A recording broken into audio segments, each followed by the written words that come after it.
Treating a yeast infection permanently. Treating a yeast infection can be categorized into two main methods, natural and chemical. Synthetic treatment utilizes laboratory-made medicines in treating a yeast infection. Antifungal creams spearhead the attack for this category. Also in their ammunition are oral medications and suppositories. These are often prescribed by doctors and are readily available from the drugstore.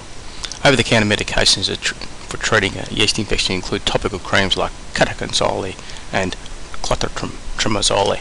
Examples of ketoconazole cream brands are Nozerol, Sebazole, Ketozoin and Fungarist, while Lotrimin and Canesten are the most popular trademark name for clotrimazole.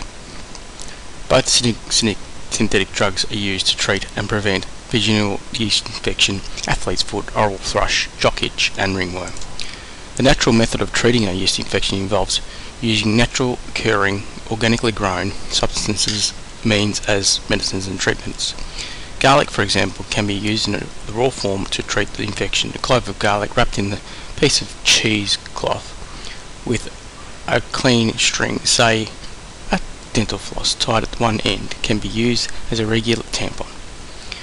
Additionally, you can eat raw garlic or apply garlic paste or oil on affected areas to help cure them. The tampon dipped in yogurt can also be utilized in treating a yeast infection because of its lactobacillus acidosis component. A tablespoon of apple cider vinegar diluted in 2 cups of water can also be used in dousing.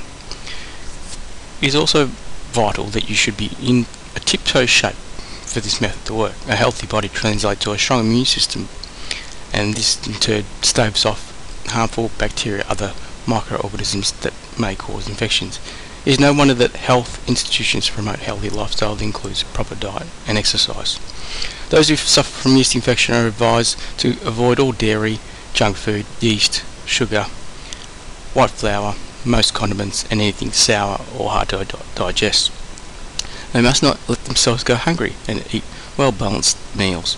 Also, they should avoid tight clothing, vaginal douches, scented or perfumed products like deodorants, as they may dry and irritate the skin.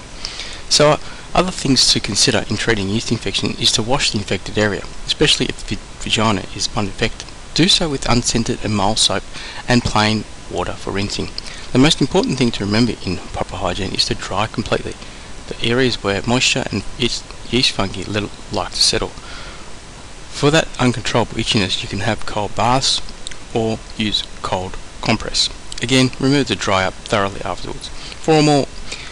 Find out more at www.naturalyeastinfections.com. Thank you for listening.